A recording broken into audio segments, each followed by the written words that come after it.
Olá! No vídeo de hoje nós vamos resolver as questões 20 a 25 do caderno azul do Enem de 2022. Então, bora lá! Começando pela questão 20, nós temos o seguinte texto. 6 em cada 10 pessoas com 15 anos ou mais não praticam esporte ou atividade física. São mais de 100 milhões de sedentários. Esses são dados do estudo Prática de Esportes e Atividade Física da PNAD 2015, realizado pelo IBGE. A falta de tempo e de interesse são os principais motivos apontados para o sedentarismo. Paralelamente, 73% das pessoas de 15 anos ou mais afirmaram que o poder público deveria investir em esporte ou atividades físicas. Observou-se uma relação direta entre escolaridade e renda na realização de esportes ou atividades físicas. Enquanto 17% das pessoas que não tinham instrução realizavam diversas práticas corporais, esse percentual chegava a 56% das pessoas com superior completo. Entre as pessoas que têm práticas de esporte e atividade física regulares, o percentual de praticantes ia de 31% na classe sem rendimento a 65% na classe de 5 salários mínimos ou mais. A falta de tempo foi mais declarada pela população adulta, com destaque entre as pessoas de 25 a 39 anos. Entre os adolescentes de 15 a 17 anos, o principal motivo foi não gostarem ou não quererem. Já o principal motivo para praticar esporte, declarado por 11 milhões de pessoas, foi relaxar ou se divertir, seguido de melhorar a qualidade de vida ou bem-estar. A falta de instalação esportiva acessível nas proximidades foi um motivo pouco citado, demonstrando que a não prática estaria menos associada à infraestrutura disponível. Bom, temos então a seguinte pergunta. Com base na pesquisa em uma visão ampliada de saúde, para a prática regular de exercícios ter influência significativa na saúde dos brasileiros, é necessário o desenvolvimento de estratégias que promovam a melhoria de aptidão física da população, dedicando-se mais tempo aos esportes, combatam o sedentarismo presente em parcela significativa da população no território nacional. Facilitem a adoção da prática de exercícios, com ações relacionadas à educação e à distribuição de renda. Auxiliem na construção de mais instalações esportivas e espaços adequados para a prática de atividades físicas e esportes. Estimulem o incentivo fiscal para a iniciativa privada a destinar verbas aos programas nacionais de promoção da saúde pelo esporte. Bom, diante dessa pergunta, nós extraímos a seguinte questão-chave. Quais estratégias são necessárias para a prática de exercícios físicos por parte dos brasileiros? Começando pela letra A, ela já nos soa estranha porque diz que é necessário desenvolver estratégias que promovam a melhoria da aptidão física da população, dedicando-se mais tempo aos esportes. Essa parte de dedicar mais tempo aos esportes é muito suspeita, porque o texto destaca que um dos motivos para a pouca prática de exercícios físicos é justamente a falta de tempo. Então, com certeza, uma estratégia para fazer as pessoas dedicar mais tempo ainda aos esportes não será uma boa estratégia. Logo, nós já podemos descartar essa questão. Passando para a letra D, ela já nos soa estranha porque fala que as estratégias deveriam auxiliar na construção de mais instalações esportivas. E o texto deixa claro que a falta de instalação esportiva é um motivo pouco citado como responsável pela pouca prática de exercício físico. Logo, a infraestrutura tem pouca influência na prática ou não de exercício. Então, nós já podemos descartar a letra D. Passando para a letra E, nós já vemos que ela está errada porque fala que as estratégias deveriam estimular o incentivo fiscal para a iniciativa privada. Isso sequer é abordado pelo texto. Então, já podemos descartar essa alternativa logo de cara. Sobrou então a letra B e a letra C. Bom, a letra B, ela fala que as estratégias deveriam combater o sedentarismo presente em parcela significativa da população no território nacional. De fato, é uma resposta que poderia até ser certa, mas ela é um tanto que genérica. Vamos então olhar a letra C para ver se ela é mais adequada. A letra C diz que as estratégias deveriam facilitar a adoção de prática de exercícios com ações relacionadas à educação e à distribuição de renda. Vamos ver no texto se essa alternativa é mais adequada. Bom, no texto nós temos o seguinte trecho. Observou-se uma relação direta entre escolaridade e renda na realização de esportes ou atividades físicas. Mostrou aí, nos dados, que quanto mais instrução e escolaridade a pessoa tem, maior a tendência dela a praticar exercícios físicos. Em outro momento do texto, ele mostra dados que deixam claro que há uma relação direta entre a maior renda e a maior prática de exercícios físicos. Mostra então que a educação e a distribuição de renda influenciam sim, na prática de exercícios físicos. Logo, nós podemos descartar a letra B, que é um tanto que genérica, e considerar a alternativa C como a correta. Passando para a questão 21, nós temos o seguinte texto. A escrava. Admira-me, disse uma senhora de sentimentos sinceramente abolicionistas. Faz-me até pasmar como se possa sentir e expressar sentimentos escravocratas. No presente século, no século XIX, a moral religiosa e a moral cívica aí se erguem e falam bem alto, esmagando a hidra que envenena a família no mais sagrado santuário seu e desmoraliza e avilta a nação inteira. Levantai os olhos ao Gólgota, ou percorrei-os em torno da sociedade e dizei-me, para que se deu em sacrifício o homem-deus, que ali exalou seu derradeiro alento? Ah, então não é verdade que seu sangue é o resgate do homem. É então uma mentira abominável ter esse sangue comprado à liberdade. E depois olhar a sociedade. Não vedes o abutre que a corrói constantemente? Não sentis a desmoralização que a enerva, o cancro que a destrói? Por qualquer modo que encaremos a escravidão, ela é e sempre será um grande mal. Dela a decadência do comércio, porque o comércio e a lavoura caminham de mãos dadas. E o escravo não pode fazer florescer a lavoura, porque o seu trabalho é forçado. Temos então a seguinte questão. Inscrita na estética romântica da literatura brasileira, o conto descortina aspectos da realidade nacional no século XIX ao revelar a imposição de crenças religiosas a pessoas escravizadas, apontar a hipocrisia do discurso conservador na defesa da escravidão, sugerir práticas de violência física e moral em nome do progresso material, relacionar o declínio da produção agrícola e comercial a questões raciais, ironizar o comportamento dos proprietários de terra na exploração do trabalho. Bom, a partir dessa pergunta nós temos a seguinte questão-chave. Como o conto descortina aspectos da realidade nacional no século XIX? E aqui um termo muito importante é descortinar, que significa revelar. Então nós temos que encontrar algo no texto que é um tanto que polêmico, que revela algo. Olhando o conto, nós vemos desde o início que há um forte sentimento de desgosto com relação aos sentimentos escravocratas, com relação à defesa da escravidão. E aí nós temos o seguinte trecho. A moral religiosa e a moral cívica aí se erguem e falam bem alto, esmagando a hidra que envenena a família no mais sagrado santuário seu e desmoraliza e avilta a nação inteira. E também temos, ao final, o reforço desse sentimento anti-escravidão, alegando que a escravidão é e sempre será um grande mal. Então, nós temos aí a exposição de um aspecto muito contraditório no discurso conservador da época, que de um lado pregava moral, valores religiosos e tudo mais, mas de outro defendia a escravidão, que é um grande mal para a sociedade e que vai contra os próprios valores religiosos e morais pregados pelo discurso conservador. Então, nós vemos aí uma grande hipocrisia por parte desse discurso. A alternativa correta, então, é a letra B, que diz que o conto revela aspectos da realidade do século ao apontar a hipocrisia do discurso conservador na defesa da escravidão. Essa é, então, a alternativa correta. Passando para a questão 22, nós temos dois textos. O primeiro é o seguinte. A inclusão de pessoas com deficiência se constitui um dos principais desafios e preocupações para a sociedade ao longo das últimas décadas. E o uso da tecnologia tem se revelado um aliado fundamental em muitas iniciativas voltadas para essa área. Exemplo disso é uma das recentes criações do Instituto Nacional de Tecnologia, unidade de pesquisa do Ministério da Ciência, Tecnologia, Inovações e Comunicações. Ali, com o objetivo de que as diferenças entre pessoas não sejam sinônimo de obstáculos no acesso à informação ou na comunicação, engenheiros e tecnólogos vêm trabalhando no desenvolvimento do projeto Mural Eletrônico. O Mural Eletrônico nasceu da necessidade de promover a inclusão nas escolas. Com a interface multimídia interativa, todos têm a possibilidade de acessar o mural eletrônico. Por meio do equipamento, podem ser disponibilizados vídeos com libras, leitura sonora de textos, que também estarão acessíveis em uma plataforma de braille dinâmico ao lado do teclado.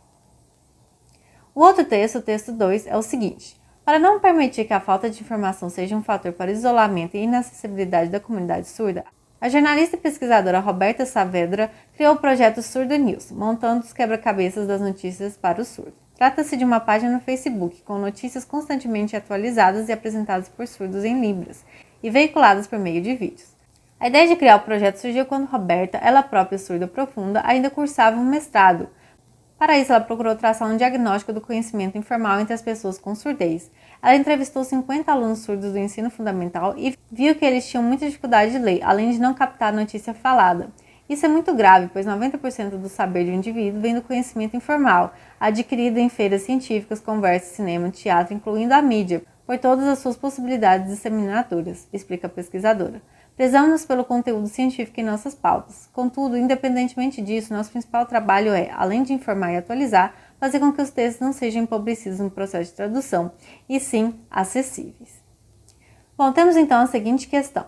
Considerando-se o tema tecnologias e acessibilidade, os textos 1 e 2 aproximam-se porque apresentam projetos que garantem a igualdade entre as pessoas, foram criados por uma pesquisadora surda, tiveram origem em um curso de pós-graduação, estão circunscritos ao espaço institucional da escola, têm como objetivo a disseminação do conhecimento.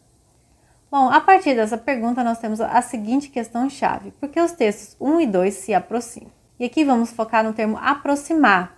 O que faz com que esses dois textos se aproximem? Bom, começando pela alternativa B, ela já nos soa estranho porque diz que os textos se aproximam porque foram criados por uma pesquisadora surda. Mas isso não serve para aproximar os textos, porque no texto 1 o projeto não foi criado por uma pesquisadora surda, e sim pelo Instituto Nacional de Tecnologia. Logo, já podemos descartar a alternativa B. Passando para a alternativa C, ela nos soa estranha porque diz que os textos se aproximam porque tiveram origem em um curso de pós-graduação. E isso não serve para aproximar os textos, porque no texto 1 o projeto teve origem no Instituto e não em um curso de pós-graduação. Logo, já podemos descartar a alternativa C. Passando para a alternativa D, ela já nos soa estranha porque diz que o que aproxima os textos é o fato dos projetos estarem circunscritos ao espaço institucional da escola. O que não serve para aproximar os textos, porque o texto 2 apresenta um projeto que consiste numa página no Facebook com notícias. Logo, se é uma página no Facebook, não está circunscrito à escola. Então, nós já podemos descartar a alternativa D. Passando para a alternativa A, diz que os textos se aproximam porque ambos apresentam projetos que garantem a igualdade entre as pessoas. E é uma afirmação que a gente poderia até considerar como correta, mas ela é um pouco problemática, porque garantir é uma palavra muito forte. Não necessariamente os projetos vão garantir essa igualdade. Talvez até tenha ali uma busca pela igualdade, mas a palavra garantir é um tanto que forte. Então, vamos olhar a letra E, que diz que os textos se aproximam porque tem projetos que possuem como objetivo a disseminação do conhecimento. Bom, no texto 1, nós temos que o objetivo do projeto é que as diferenças entre pessoas não sejam sinônimos de obstáculos no acesso à informação ou na comunicação, de modo que todos tenham a possibilidade de acessar o mural eletrônico. E no texto 2, nós temos que o principal objetivo do trabalho é, além de informar e atualizar, também tornar a informação mais acessível. Logo, nós vemos que ambos os projetos visam a disseminação do conhecimento. Logo, nós podemos descartar a alternativa A e considerar a alternativa E como a correta. Passando para a questão 23, nós temos o seguinte texto. Mas seu olhar verde, inconfundível, impressionante, iluminava com sua luz misteriosa as sombrias arcadas superciliares que pareciam queimadas por ela. Dizia logo a sua origem cruzada e decantava através das misérias e dos orgulhos de homens de aventura, contadores de histórias fantásticas e de mulheres caladas e sofredoras, que acompanhavam os maridos e amantes através das matas intermináveis, expostas às febres, às feras, às cobras do sertão indecifrável, ameaçadores sem fim, que elas percorriam com a ambição única de um pouso onde pudessem viver por alguns dias a vida ilusória de família e de lar, sempre no encalço dos homens, enfebrados pela procura do ouro e do diamante. Bom, temos então a seguinte questão. Ao descrever os olhos de Maria Santa, o narrador estabelece correlações que refletem a caracterização da personagem como mestiça, a construção do enredo de conquistas da família, a relação conflituosa das mulheres e seus maridos, a nostalgia do desejo de viver como os antepassados, a marca de antigos sofrimentos no fluxo de consciência. A partir dessa pergunta, nós temos a seguinte questão-chave. O que a descrição dos olhos da personagem reflete? Olhando o texto, nós vemos que o olhar verde da personagem já mostrava as misérias das mulheres caladas e sofredoras que acompanhavam os maridos e amantes através das matas intermináveis, expostas às febres, às férias e a várias outras coisas horríveis. Nós vemos então que o texto trata do sofrimento das mulheres que acompanhavam os maridos à procura de ouro e diamante. O termo-chave aqui é, portanto, o sofrimento dessas mulheres. Logo, a alternativa correta é a letra E, que diz que a descrição dos olhos da personagem refletem marca de antigos sofrimentos no fluxo de consciência. Então, a alternativa E é a correta. Passando para a questão 24, nós temos o seguinte texto.